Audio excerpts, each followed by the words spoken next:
Having described what law in general is, right? It's a order of reason, or it's a command of reason, order toward the common good, made by a proper authority and promulgated. Aquinas then goes on to describe the four specific kinds of law. There are four kinds of law, according to Aquinas. And first, he kind of introduces them in a very quick kind of quick perfunctory way. He just kind of very quickly describes them. And then he goes back over them in detail. And we're going to do something similar. So we're going to talk about what they are very quickly right now. And then in the next week, next couple of weeks, we're going to talk about them in much more detail. So the four kinds of law are the eternal law, the natural law, the human law, and the divine law. These are all commands of reason, ordered toward the good, made by a proper authority and promulgated, right? All these four kinds of law meet those four criteria of law in general. And that's why they're laws, right? So what we're going to do is just kind of run through them very quickly, especially the first three. I'll spend a little bit more time talking about the divine law right now, simply because we're not going to talk about it again. We're not going to. So Aquinas has a series of questions. He talks about the divine law at length, but we're not reading any of it. The only thing we're reading about the divine law is what he says right here when he's kind of giving this kind of very quick overview of what they are.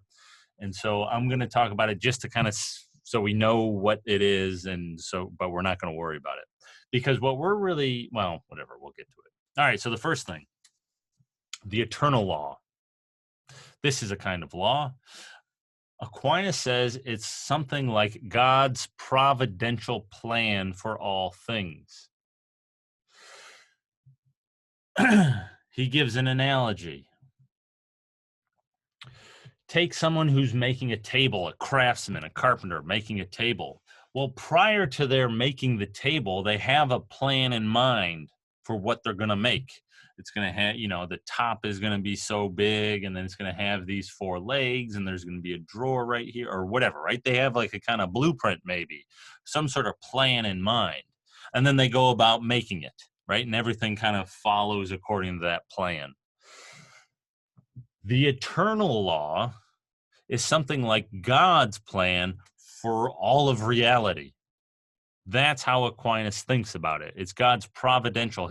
God, according to Aquinas, kind of cares for reality and is concerned with it, and so intervenes in it or oversees it, protects it, or something like that. He kind of cares for it. He's providential over it, oversees it.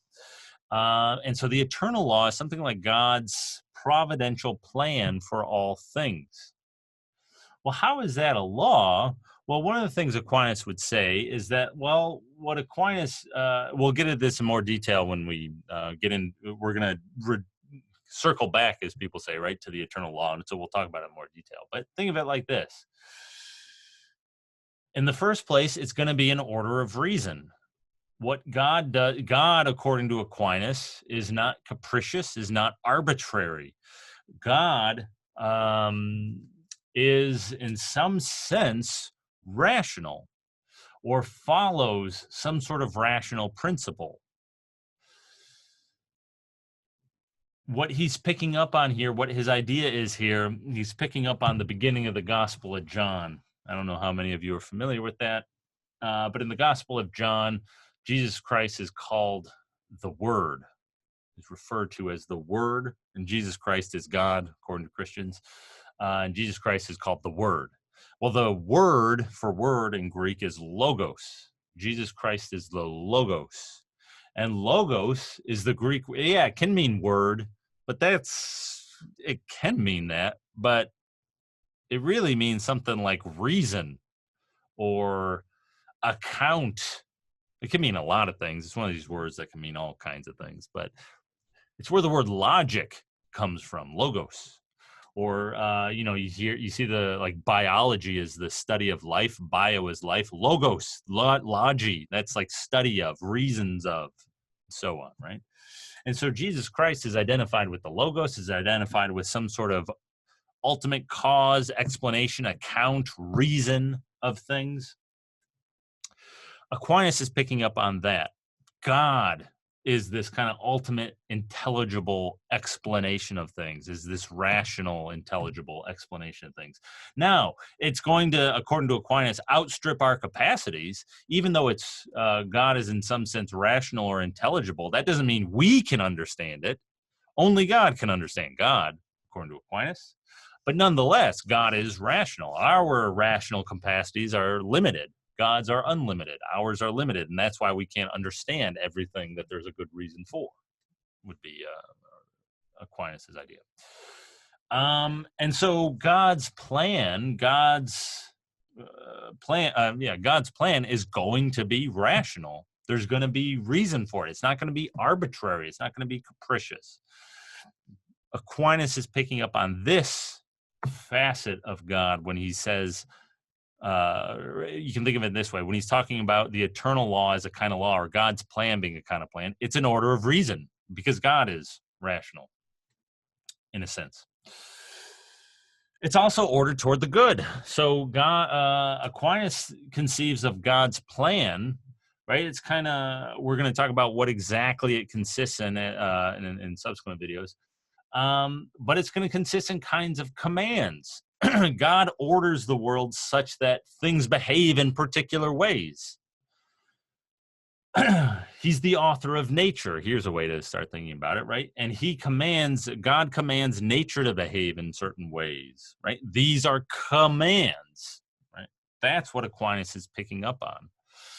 Atoms behave in a particular way. That's a command from God. Frogs behave in particular ways. Those are commands from God, according to Aquinas. They're part of God's providential plan for all things. It's part of the eternal law. It's part of this plan that he had, back before he made anything. There are going to be frogs. There are going to be atoms. Atoms are going to do this kind of thing. Frogs are going to do that kind of thing. That frog at that time is going to hop like that and eat that fly. All that's part of the plan, according to Aquinas. And it all has the character of a law, the eternal law, right? So it's this general plan for all things, according to Aquinas. That's the eternal law, God's plan for everything. The natural law, which is what we're really going to be focusing on, which is going to be the central object of our concern. The natural law, according to Aquinas, is simply the eternal law as it applies to human beings, rational creatures. So the eternal law governs everything. It governs atoms, it governs ducks, it governs oak trees, it governs human beings. Well, Aquinas kind of highlights that part of the eternal law that applies to human beings. And he says call that the natural law. Right? And so by natural law, he doesn't mean like a law of science, for instance. He doesn't mean like a law of gravity, which is how we would probably think of natural law. He means something very specific. It's the eternal law as it applies to human beings. Why single out the eternal law as it applies to human beings, to rational beings in particular? Well, Aquinas says, having the kind of reason that we have separates us in a certain sense from other animals or other things in the universe. And it separates us in a way that's relevant to law in the following way. There's a law that applies to ducks, Aquinas is going to want to say, but ducks can't understand the law that applies to them. They can't stop and think about it and figure out what it is and then act according to it or something like that. That's just not how they work. They don't have the capacities for that. Human beings, by contrast, can stop and reflect upon the law that applies to them, God's plan for them in particular. And they can understand it and kind of actively take part in it, actively follow it, right? And so human beings are unique in that. Other animals, plants, can't do that. And so the natural law has a very kind of specific character. The eternal law, as it applies to human beings, is unique because human beings can kind of consciously and knowingly follow it, right? Other beings aren't like that. And so what Aquinas calls that these rational beings can kind of actively participate in it. And so that's why he singles it out. That's why the eternal law as it applies to ducks never receives any special name. It's not singled out as a kind of law. Whereas the eternal law as it applies to human beings is singled out because human beings can actually participate in the law and understand it and act according to it. That's the natural law. Not very much said about it yet. Just to kind of keep your head above water to understand where things are going. The natural law is going to end up being something like a moral law. So God's commands not to kill and steal and so on, those are all going to be part of the natural law. But we'll see how that works later. Okay, so the eternal law, God's plan for everything. The natural law, God's plan, God's eternal law, as it applies specifically to human beings, to rational beings. Okay, fine. The human law. What is the human law? Well, that one's a lot more straightforward. It's laws created and enacted by human beings.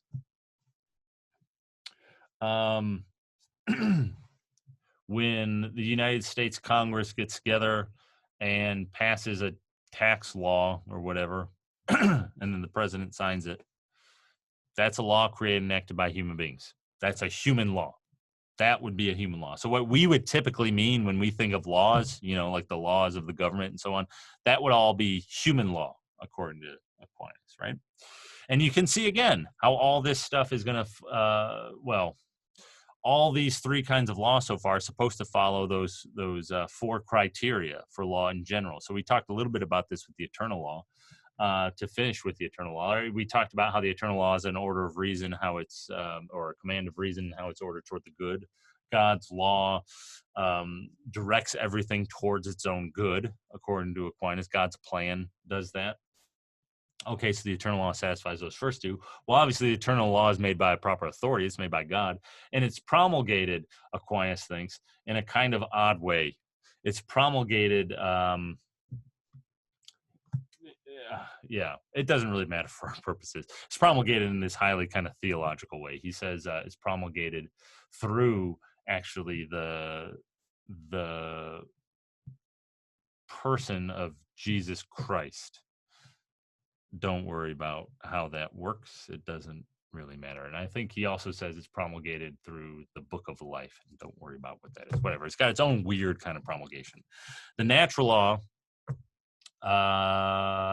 much that we said about the eternal law could be said about the natural law. It's an order of reason. We're going to see reason is highly bound up with the natural law. We know it through our reason.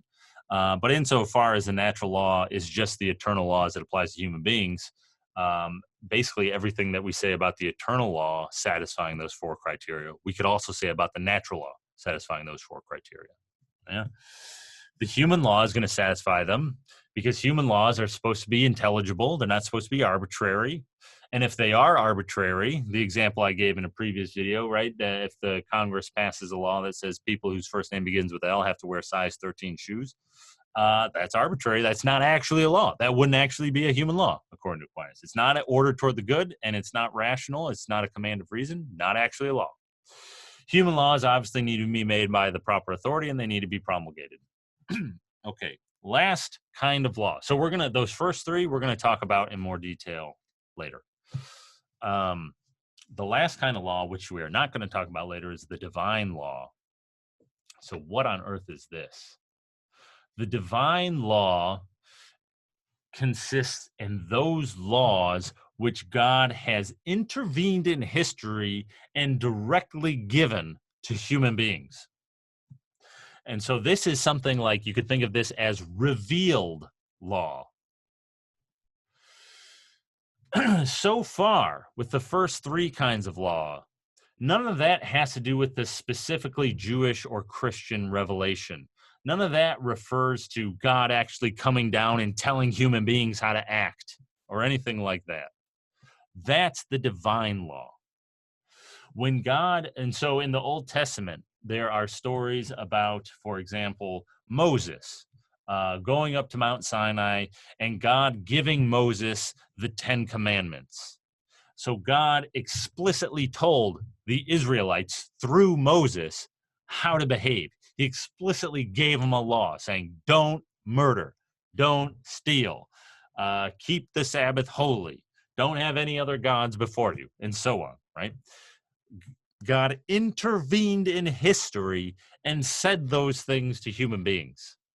That would be an instance of the divine law, right? It's the laws that God directly reveals to human beings by intervening in history, by writing these laws on stone and giving them to Moses, right? That's the divine law. And so what he has in mind, Aquinas claims that there are really kind of two kinds of divine law. There's what he calls the old law, and that's the laws that are found in what the Christians call the Old Testament.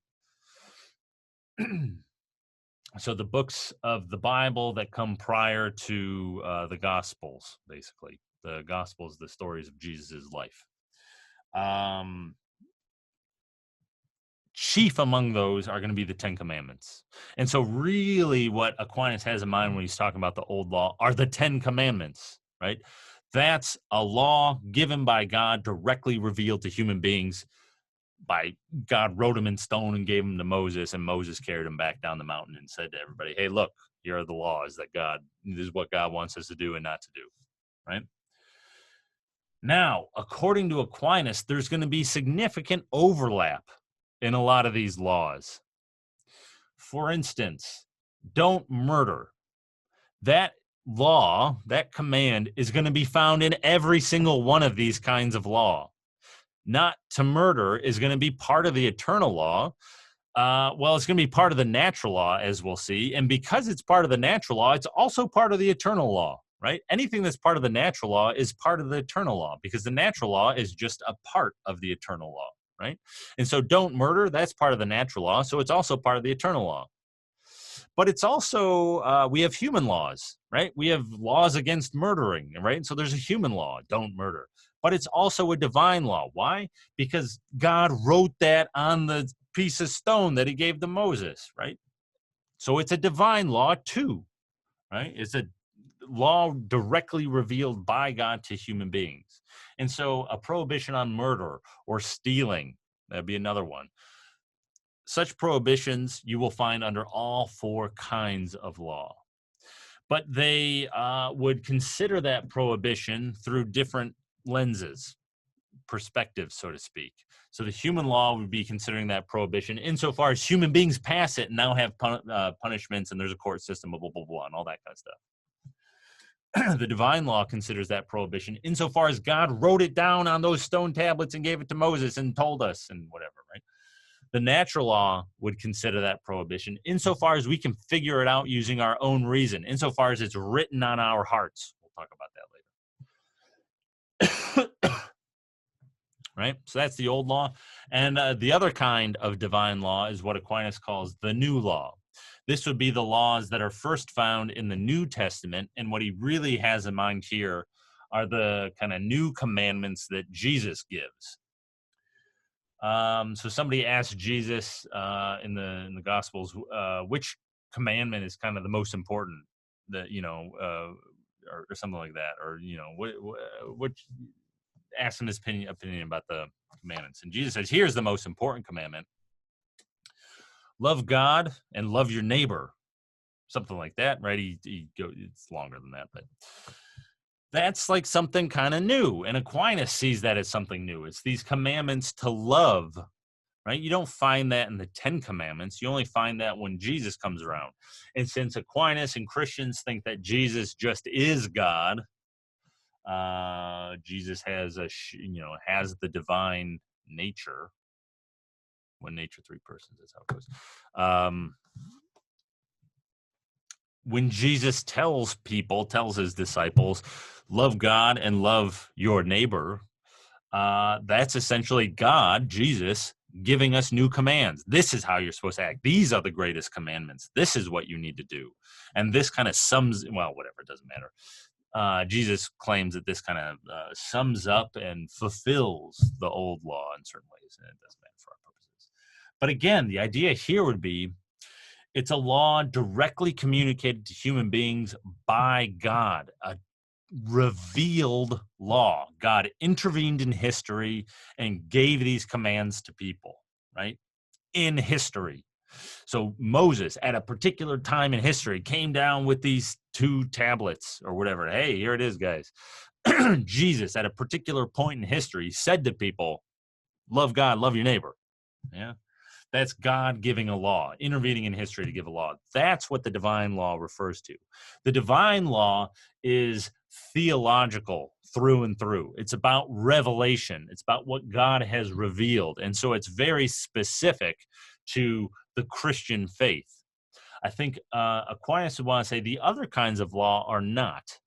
And so, since this isn't a theology class, this is a philosophy class, we're really going to be focusing on the other kinds of law. And even more particularly, we're going to be focusing on the natural law, because one of the things that we're going to see about the natural law, this is what's most important for thinking about like ethical theory and morality, because the natural law, according to Aquinas, is knowable by reason. You don't even need to have God in mind. He would think that even atheists, people who actively and strongly disbelieve in the existence of God, can, using their reason, figure out the natural law and what it commands, according to Aquinas, right? And so we're going to spend most of our time looking at the natural law. That's really where his kind of moral theory, ethical theory is.